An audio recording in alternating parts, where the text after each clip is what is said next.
Hello and welcome to another edition of Press Pass on GNAT. Sitting in for Andrew McKeever, I'm Greg Sukiennik, Opinion and Engagement Editor for the Manchester Journal, the Bennington Banner, and the Brattleboro Reformer. We're here at the GNAT studios on Friday, November 9th, where it is snowing outside.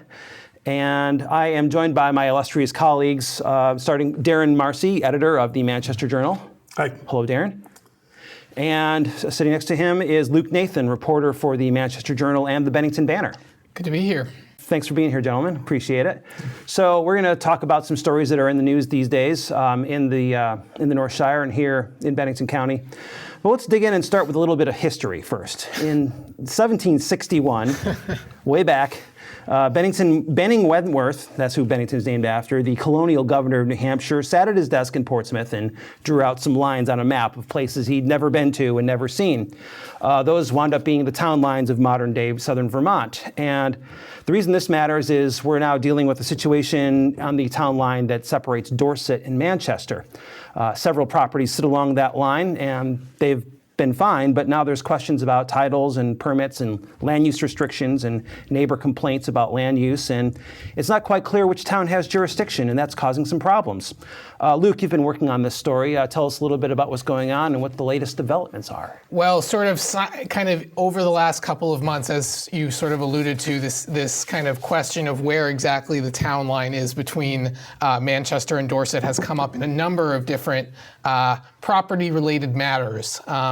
One is the Taconic and Green Regional School District, which would like to sell a surplus piece of property basically along that line that it had held that the Dorset School District had previously owned and held as like a backup septic system site. They want to sell it, but they can't, or they're at least waiting to sell it because they don't really know definitively what town it's in. Okay. Along those lines, there is another piece of property, and all these properties, I should say, are kind of along the Kelleher Road, Squires Road corridor, which is right off of Route 30. Squires Road is accessible via North Road, right, off of Route 30. This property owner would like to pull a permit for a home to build a new home. Mm-hmm. This property owner has sent their kids to Manchester School District, or I should say MEMS, Manchester's elementary and middle school. Nonetheless, Manchester's zoning administrator, Janet Hurley, has determined that the land upon which this owner would like to build this home is in Dorset, in fact. So they're sort of in limbo. And then finally, there is a property owner in the same area who some neighbors have complained about some unpermitted or allegedly unpermitted contracting activity on their property. These complainants have sent complaints both to the town of Manchester and the town of Dorset in recent months. The town of Manchester, Janet Hurley again, determined that there is in fact a zoning violation, and that claim has now been appealed and is before the Development Review Board. I'll say more about that in a moment. And in Dorset, however, the Dorset zoning administrator, Tyler Yandow, basically said in a very short letter back to the complainants, I have received your complaint. Unfortunately, in order to be able to say whether there is a violation, I need to know where the town line is, and I don't. So I can't find that there's been a violation. So now that complaint, the appeal of that complaint by the property owners is wending its way through the Development Review Board. An appeal was held 2 nights ago. I was not there, but I spoke with Janet Hurley yesterday about that. It basically, the property owner's defense is basically that this use has been grandfathered in because it's been ongoing for more than 15 years. And so the complainants, however, are alleging that the activity has kind of increased in intensity in recent years. Okay. And so the Development Review Board will have about 45 days, I think, from the date of the hearing to decide. They deliberated, I'm told, after the meeting a little bit, but didn't come to any final decision. So they've got some time to figure out how that happens. That's right. So the other component of this is whether Dorset and Manchester are ever going to decide to figure out exactly where that line is. So Darren or Luke, which, I'm going to let Luke take this one. He's the expert on it. Expert, definitely not. But I have spent a little bit of time pulling my hair out trying to decipher all this. So both towns have solicited a proposal from an outside surveying firm, which the proposal is expected to cost about $30,000 if they were to move forward with it. It might take multiple years to conduct it. The surveyor would effectively survey the entire 6-mile border between Manchester and Dorset to try to definitively determine where that line is. However, Dorset has told their town manager, Rob Giotti, go for it. We're on board. Manchester's select board, however, has received the proposal a little more coolly. Both select boards, I should say, have sort of wondered aloud about what the impact to their grand list might be. Sure. I think it seems likely that there will be some impact to their grand list. I was talking to Janet Hurley about this yesterday. She sort of thinks that it wouldn't be a substantial, it's more about like they know the vicinity of the town line, they just have to determine the exact location. It doesn't seem likely that there would be a huge, kind of change to their grand list. Nonetheless, I think the select boards are a little bit cautious about that. So we'll see at this month's select board meetings if, or at least at Manchester's select board meeting, if they've come to any sort of final determination or decision about whether to move forward with that. We'll see if that comes up under other business on Tuesday. Yes. It's odd. I mean, these lines have been there since white settlers showed up in Vermont, were the New Hampshire grants, and we've sort of lived with it for over 200 years, and yet here we are. It's just interesting. So something that we'll be following for a while. We now turn to a sadder story in Arlington that leads the front page of this week's Journal. Hannah Keyes graduated from Arlington Memorial High School in 2010.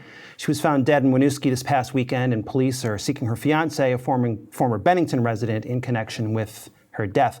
Darren, can you tell us a little more about her connections to Arlington and what we're hearing about this investigation? Yeah, and it absolutely is a sad story. One of the ways that we deal with these things these days is social media, and Facebook has lit up with this news in the last 4 or 5 days.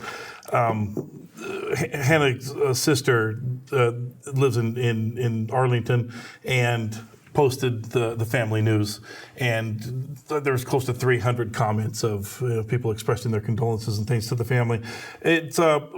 We're still small town Vermont, and these kinds of things can really impact local towns. And this young woman was well known, well liked, and by all accounts led a life that you wouldn't think would lead to something like this. Winooski Police Chief had talked to her sister, who said that she didn't have any known alcohol or drug problems or anything like that people tend to think of along those lines. So they really don't have any real good leads, at least if they're talking about publicly right now. Sure. They are looking for the fiancé, who is Keith Gaston. He's a 32-year-old man. They've been together for a little while. I believe he's from the Bennington area or has connections to the Bennington area.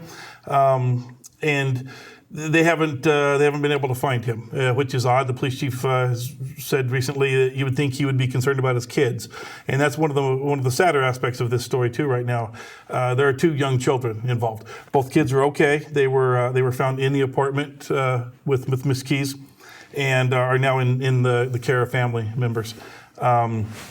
So there's a whole lot that's not known right now. There were no marks or any obvious injuries or anything like that to the body. Initial preliminary autopsy came up with no obvious cause of death. They're waiting for toxicology reports. Those things take a while, and that may or may not shed any light on anything. So right now the real focus of the case is looking for Mr. Gaston.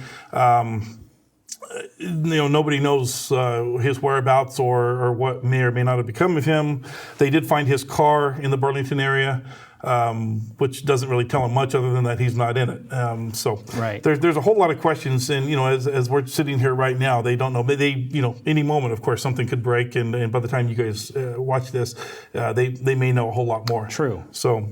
Well, just thinking about this and getting ready to do the show today, it got me thinking about the way that we in the media approach stories like this, and the way the media is perceived by the public in the process of how we handle death and how we handle sort of high profile potential, in this case I have to underscore, criminal investigations. Having been in this business for a long time, I sort of approach this as being kind of an occupational hazard, that sometimes we have to write about untimely loss and talk to people on essentially what's the worst day of their life, and it's not an easy job to, this isn't really about us, but there's, when we cover stories like this, the way we do our job is kind of sort of out front. And I just wanted to get your thoughts about, this aspect of being in the media and being a community reporter, and sort of maybe the different way that we handle this, different than what maybe a regional or a national outlet would do. Luke, you want to start? Oh, geez. Well, I guess one thing that you're always mindful of as a community reporter is that you're going to have to see you may well see anyone you're calling up once again. So you tend to try to keep that in mind when you call people, and be as, not to say that national reporters wouldn't be respectful in the way that they call and solicit information, but just to say that that's particularly important when you're reporting on sensitive issues in a community where you're going to have to show your face again. I'm sort of, something I keep in mind is, I keep seeing people at Shaw's at the grocery store, and you're gonna bump into someone at the frozen foods aisle at some point, and how you dealt with them is, in the past might color how your future back and forth might go. Darren, your thoughts? That's a real key aspect of this. We are small town America. We're small town journalists. We're here because we want to be here. You can climb ladders and move up in this world, or you can stay back. And I've chosen to work at this level because this is where I'm comfortable, where I belong. I don't want to be the guy calling up a family member and asking about their dead relative. That's not what I want to be doing. Mm-hmm. It's a responsibility that we have to report the news. Yeah. And I contacted Miss Key's sister recently when I heard the news, and that's what I told her. I said, look, I don't like doing this, but if the family has anything they'd like to say, we're here. Yeah, I think it is opportunity for a community to sort of have that understand the situation and understand the person who's affected, and the family who are affected, and friends, and just talking to folks, it's about this story that's like, well, come across folks who had her as had her as a student when they were teaching, or friends of friends. So it's here in Vermont, we're small town America, and the circle is small. And that's something that we keep in mind, and we aren't journalists working for a newspaper. We're members of this community in one way or another. You live here. I do not. Neither Luke nor I live in the community, but I feel like I belong here, and these are my people. And I don't want to see them on the frozen food aisle at Shaw's and not be able to look them in the eye. Yeah. So. Okay, well, let's get back to the news, and we turn to Dorset, where J.K. Adams has a new CEO. Luke, what can you tell us about the new person in charge? The new person, his name is Daniel Isaac. He is originally from London, England. He now lives in the Upper Valley, although he is planning to move to the North Shire vicinity soon. More about that in a moment. He is a former executive at another kind of wood furniture custom manufacturer in the Upper Valley. Come on, say it. We were joking before I went on the air that I was not going to try to pronounce the name of this firm on the air, but I will because I've been challenged. Pompanousic Mills. How is that? That's the secret word of the day. I think the duck's supposed to drop down and you just won $100. Yeah. Congratulations, Luke. He's only been on the job since late October, so he's very new. I was immediately asking, what are you going to do? Are you going to shake things up? What are your plans? He's kind of like, give me a moment to get oriented. But he said he's really excited. He said that it was a no-brainer decision. He said that he really liked that the company has been around for 75 plus years, and that it has a mix of really long tenured employees as well as some new kind of fresh faces as well. He said that one area that he does want to look into, again, J.K. Adams makes like wooden custom goods, kitchen products and cutting boards, stuff like that. He wants to kind of look at changing some things around their retail strategy and also their online kind of sales strategy as well. Sure. So, retail's a challenge, and this is also a busy time of the year for that. Yeah. Thing about J.K. Adams is you can actually, when the winter farmers market's going on in Dorset, that's where it's held, and you could more or less walk around the factory floor and inhale the sawdust while you're looking for bread or squash or apples. No, it's kind of a sort of a neat behind the scenes look. Yeah, a couple other facets of this just to mention. Bill Ayer, I think I'm pronouncing his last name correctly, is once again the chief marketing officer. He had filled this interim role since the last CEO left after 7 years at the firm. Okay. It was a kind of Darren actually reported that story about his departure, but I think it was, from what I understand, a kind of mutual decision that the board came to with, or the chairman came to with him. And one just funny fact, I mentioned that Daniel Isaac is trying to move to the area, but it's maybe not so simple, and that's because he and his wife, Lindsay, own an alpaca farm and an apiary, so that is active. It's called Toby Cottage. He said it's named after their, I think, oldest and grumpiest dog. Okay. And so he wants to bring that with him, or they want to bring it with them to the North Shire area. So I don't know if perhaps there are any property owners there who have the ideal parcel for the new CEO of J.K. Adams. A truck full of alpacas and bees. Yes. I don't know, maybe separate. How does that end? How does that story end? That sounds like something for our friends in the real estate industry to consider. Yes. Yeah. I'm sorry. One of the great things about J.K. Adams, not only are they a big employer and a very important part of the Dorset community, but when I was doing the story about the departure of their former CEO, they made it very clear that they're in an industry right now that is incredibly tough to be in. Every time they come out with new products that are incredibly popular and people line up to purchase them, a Chinese manufacturer will copy them and start putting out fakes. And so they have to constantly come up with new products. They can't just simply keep selling what they've been selling forever. And so it's a real challenge. And you mentioned the changes in the market and with different online strategies and things. That's going to be one of their big challenges, is finding a way to stay ahead of the competition, because it's not a fair competition. Because you think, well, hey, simple piece of wood, cutting board, here you go. But even in an industry like that, you've got to continually innovate. Yes. So, moving on back to Manchester, across the town line, wherever it may be. The Select Board is meeting this coming week, and on the agenda, an old friend back again for another visit with us, the bike path. The scoping report is going to be coming up, and it's up to the... It'll be presented to the Select Board for adoption. Is it acceptance? I believe it is. Or? Well, I'm not sure what action they will have to take. Yeah. The scoping study for this, they've been through a process where they had to determine what exactly they wanted, or don't want. But they've had to choose what kind of bridges they want to make 2 or 3 crossings on this 1.6 mile path, what type of surface they want, whether it's paved, crushed stone, that kind of thing. They've come up with those. They made those decisions through several public meetings, and the Select Board has, in a past meeting, accepted those recommendations. The company that was putting together this scoping study now has a final plan, and they will present that the November 12th, I believe is the date, Tuesday at the next Select Board meeting. They might have to take some sort of a formal vote to accept the study or something into their possession, but from there, really, the next step is going to be to determine what happens, if anything. The plan that the supporters hope will be moved forward is a proposal for the town to purchase the land. A group of private individuals have purchased this rail trail corridor.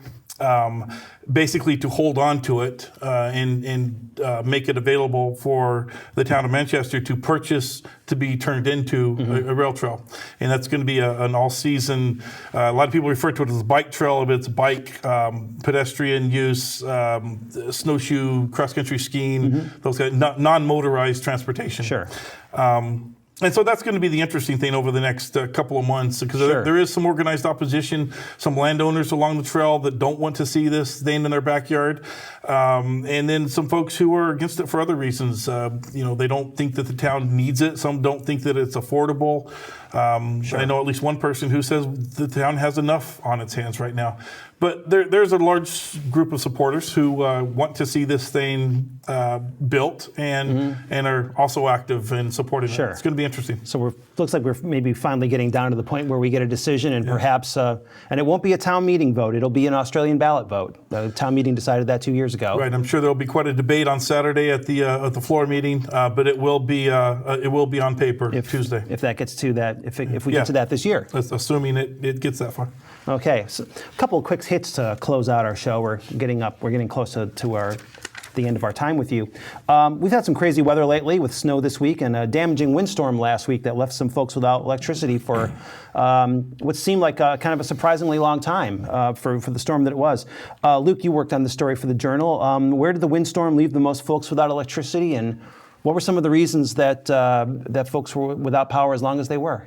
Well, there were, I think, across the state, there were tens of thousands of customers, I think, that needed to have their power restored by Green Mountain Power, which I think said in a news release that they worked basically around the clock from the time of that Thursday storm through the weekend. I think in Londonderry, folks were without power or some until Monday, which is quite a bit of time. I think the town set up warming stations throughout the weekend, I think that it was a lot of what you might expect, down lines, things like that, road obstructions, those sorts of impediments and sort of occurrences. Yeah. All right, and another quick hit, Darren, there's going to be a change at the top at the First Congregational Church in Manchester. You wrote about that? Yeah, Pastor Gordon McClellan has been at the First Congregational Church for the past 8 years. And he, on November 30th, issued a letter to the congregation announcing that he would be departing. He's going to work full-time through the end of the year, and then will be part-time at that point through the end of April. Sure. Great.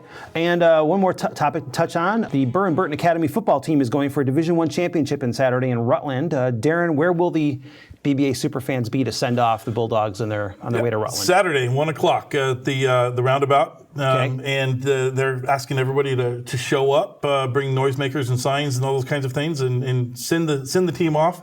They'll be heading down the road or up the road as you want to up to Rutland to Rutland High School, and I think it's a 5 o'clock scheduled kickoff, and the BBA football team will be playing for another state title. There you go, against St. Johnsbury. We wish them luck. All right, well, that's all the time we have for this week. My thanks to Andrew McKeever, the news director here at GNAT, for letting me sit in as the guest host of Press Pass. And we hope that you'll join us next time. Until then, be well. And for those who served our country, happy Veterans Day, and thank you.